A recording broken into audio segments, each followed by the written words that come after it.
a lot of it is still looking really pretty bad. Although there is some new housing over here, so we're gonna go have a look at that. Basically, of the 142 homes, this section here was about 120 of them. So you're looking at the majority of the project. And as you can see now, the last time you were here, there was debris everywhere. It is 100% cleaned out.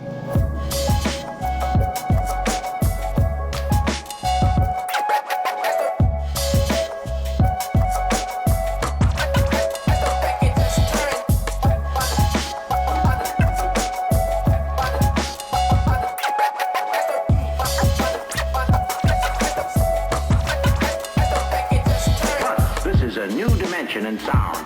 This is love. As the record plays. Love. Hi there, folks. I'm Keegan Van Hook, and welcome back to Us As We Are.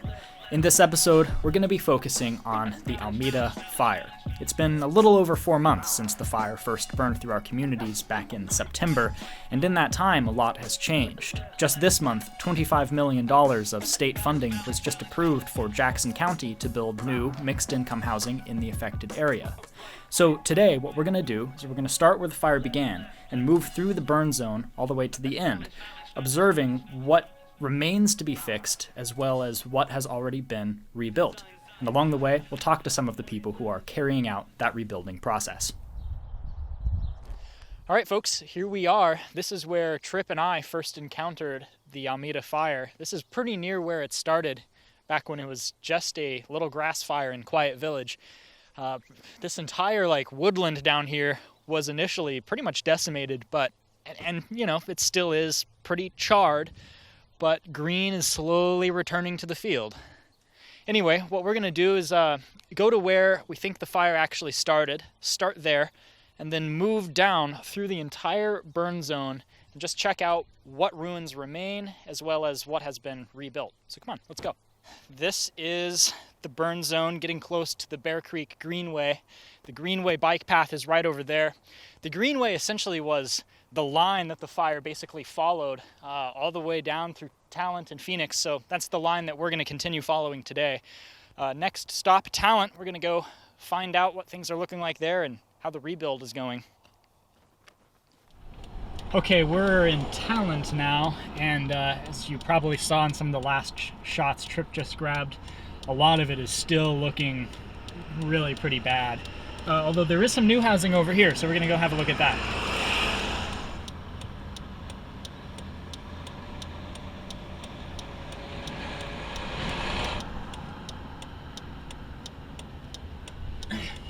So right over there is the complex where we talked to that woman, Petra Angela, who lost her home, and nothing has been replaced yet.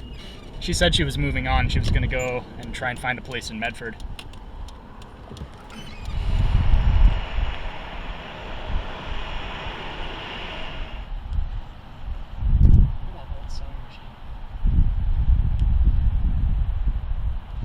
It looks about the way that it did when it first burned down. It looks fresh, aside from just being a little bit wet. Some of the houses, like over there, there's work going on. It looks like they're still clearing rubble, but they're doing it for some and not for others, which kind of tells me it's piecemealed together. Some of it is just private contractors. Some of it is probably state help, but some homes are currently being rebuilt, and others like this one have just barely been touched.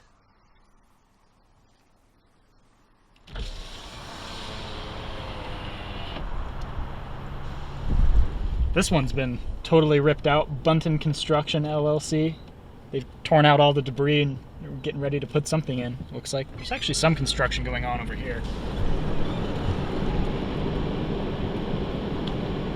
A little bit is happening, but not a whole lot.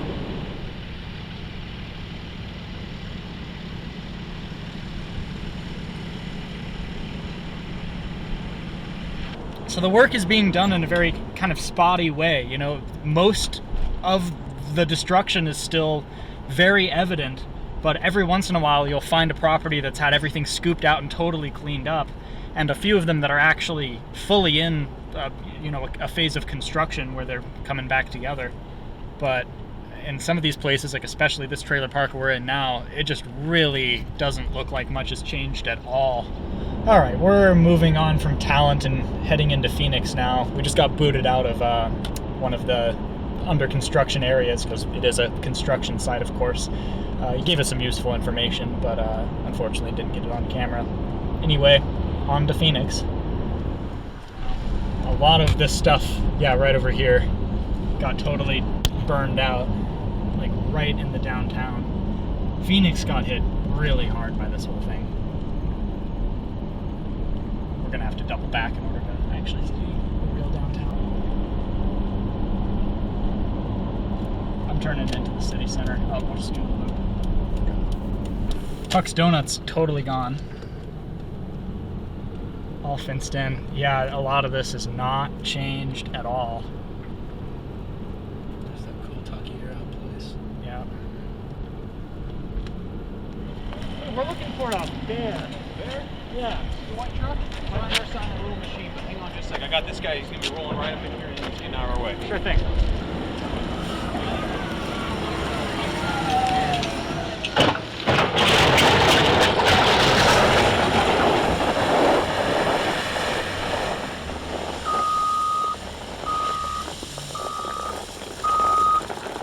All right, folks, we're back here at the Medford Estates Trailer Park. This is a place that we've actually been coming to on a fairly regular basis. We were here immediately after the fire happened, and we came back with Pastor Lee Gregory on that bus ride we took, and then we came once again and talked to Bear, who works for the property development company that's been rebuilding this park. This park is, I think, out of all the parks we've seen, is the most put together out of all of them. It's the one that's made the most progress. In any case, we found Bear down over there, so we're actually going to go see if we can intercept him and maybe talk about where he's at in this rebuild process.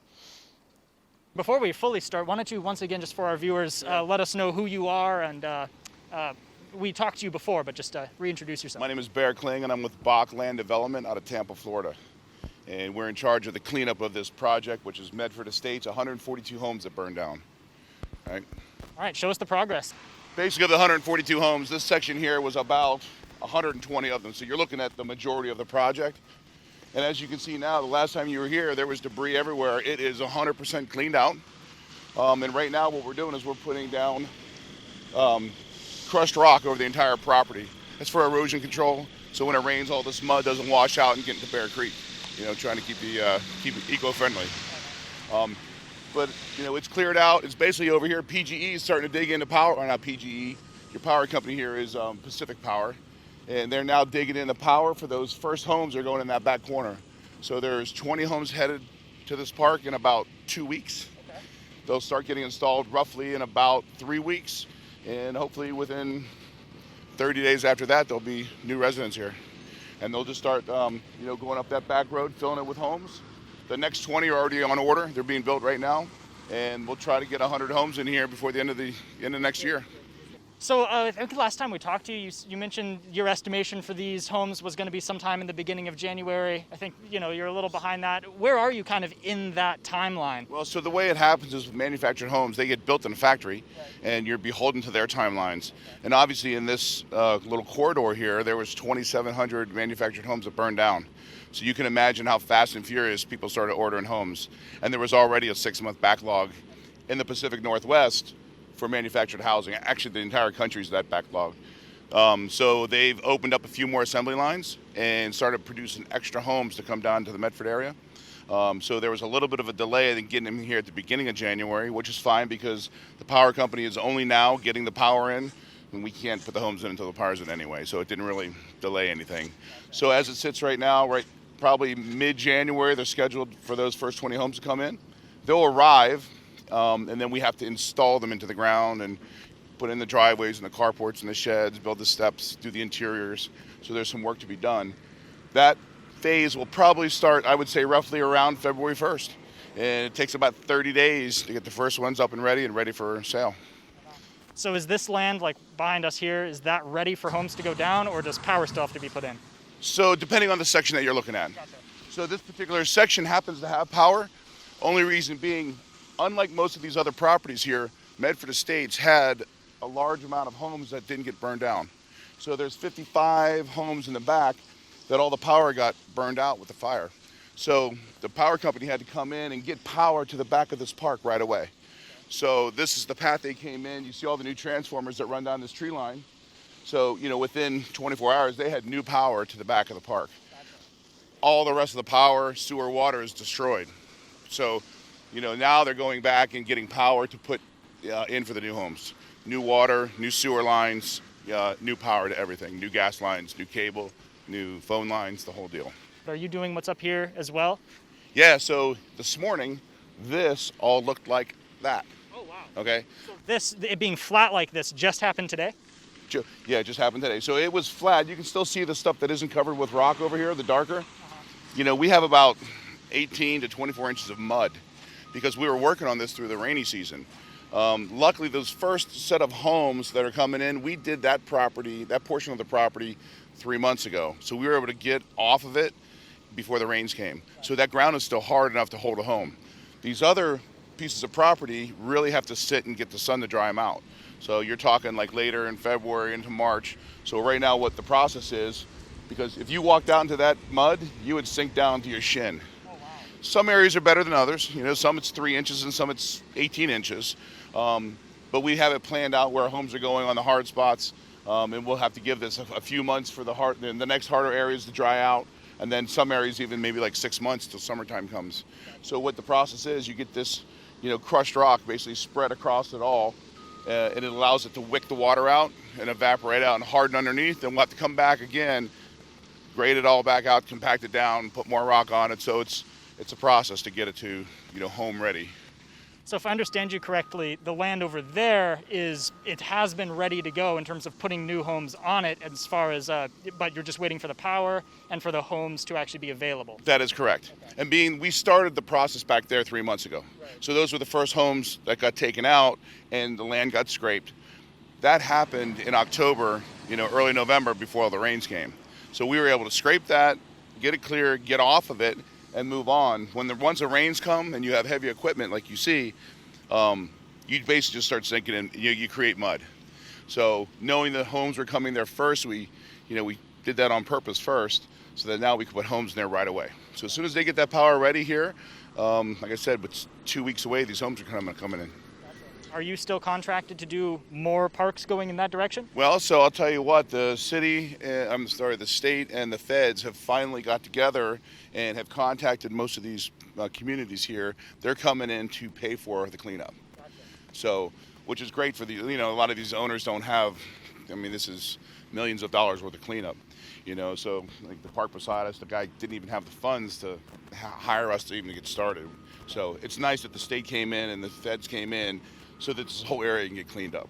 Now we will be here on the back side, to put the homes in, which is really our main business. So, I'm glad that everyone's going to save millions of dollars and get their land cleaned up. It's really not my business model. Mine's really just putting homes in. So doing the cleanup that you were doing before, that's not typically part of what you would do? It's one of the functions of our company. We're in the manufactured home space, and I'm based out of Tampa, Florida. We deal with hundreds of manufactured home communities in Tampa, Florida, and throughout the state of Florida. With that said, we're always dealing with hurricanes and mobile homes. So every time a hurricane comes through, there's swaths of homes that just get taken out. Now, unlike the fire, the homes are still there. Windows are blown out, maybe a roof's torn, things are wet, things are scattered, but people's lives are still there. The thing that I told you the last time around, how devastating this was, from here, not just this park and as far as you can see, but as far as you could drive, everything is gone. Everybody's lives are just destroyed. That's why, to us, it's important that this is happening fast. Super happy that the state and the feds are coming in to really accelerate this. We can only do so much as an individual contractor. So hopefully from here forward, you're going to start seeing a lot of chaos and a lot of trucks moving, excavators moving, and getting this whole, valley cleaned up, Totally. So it seems like mobile homes are definitely the thing that got hit the hardest by the fire. And now that's essentially what we're replacing them with, again, is mobile homes. Is there any concern on your end that might lead to, this happening again? Well, no. So, and I'll correct you too, and I make the mistake. It's a manufactured home, in 76, they illegally changed the name of a mobile home to a manufactured home. So you'll see when you come back and these homes are getting put in, these are actually houses that are built in a factory. They are every bit the quality of a house that you stick built on site. 2x6 exterior walls, 2x4 interior walls. They're not trailers anymore. They're just built off site. Okay, so they are manufactured homes. They are built to the same specs as the homes that are being built right now across the street back to these parks. So it didn't happen to be extra damage because they were mobile homes, right? It just, because of this corridor where the fire came through, that's just where these homes happen to sit. I mean, this is manufactured home alley, and this is where all the winds came through. So it was just kind of happenstance that this particular swath of 4 miles was manufactured homes. You know, so the rest of the state of Oregon, there's pockets where there's huge fires that were all houses. So it really just because there were manufactured homes here, it wasn't because they're manufactured homes. I think there was 60-mile-an-hour winds blowing the flames right through this valley, you know, and it's a tinderbox.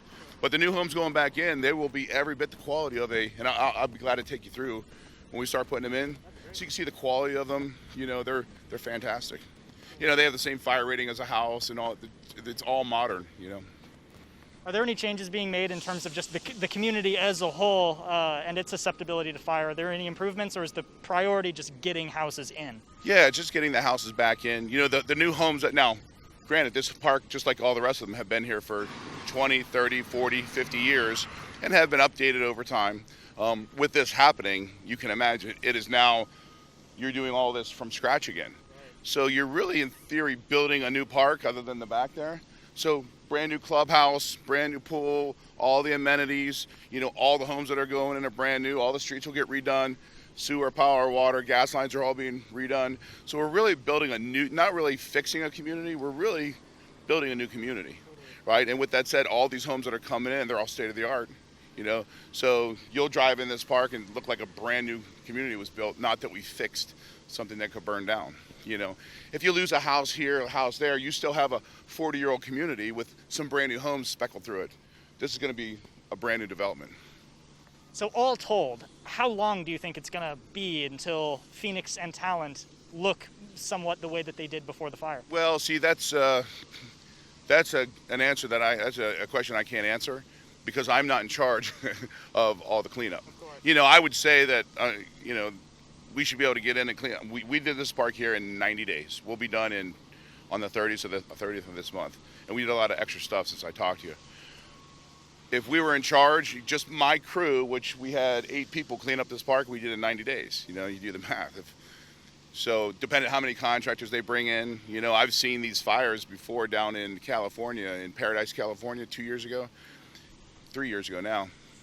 It took, you know, I get horror stories from my customers that are there that it took a year, 2 years, more than that for people to even start cleaning up. You know, sometimes it's great that the federal government comes in. I mean, they have money to help, but they're overloaded too, you know, so they can only do so much. They can only hire contractors to help them so much, right? Because, I mean, there's 3,700 homes just in this swath. You can imagine it took decades to build it. You're not going to rebuild it in 6 months. You know, I'm here from Florida, you know, doing just this little piece of it. So it's going to be a while, but, you know, you drive up and down this road, you can you finally see others. You know, we were the only ones for 2.5 months doing anything.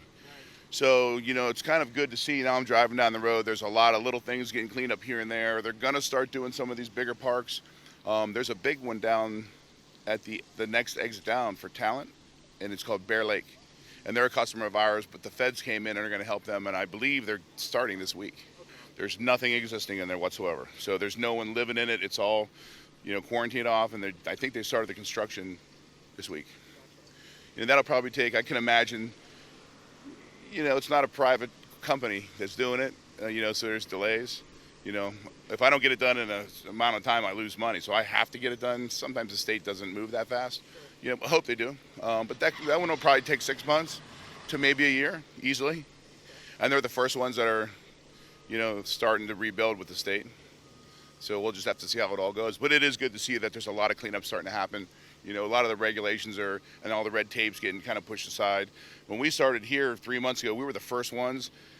nobody really had the answer as to how we handled it, as far as, the DEQ and getting things to the landfill, and how do we deal with the asbestos material. And it's just a large quantity. I think now everyone's kind of found their way through the muck, and I think it'll start accelerating how fast things can get done.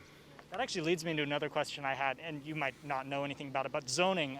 I'll fake it if I don't. Someone told us that some of the areas that were inhabited but that are closer to the creek normally wouldn't have been zoned as a residential area in modern times with modern regulations. Correct. And there was fear that some of that wouldn't be able to be rebuilt. Do you know anything about that? Well, so there's a lot of extensive laws. This one, the back corner of this particular park, is in the flood zone. Right. There's roughly, I think, 14 homes on this back corner, and actually we just put a home in there that we were doing when the fire happened, and it was spared. So we actually just finished it. So there's a brand new home in the back of this park. It's probably the first home since the fire anywhere around, lot 127. We have to jump through different hoops. It's got to be set high. It's a manufactured home, so it's got to be set higher than the normal one so that it's above the base flood elevation.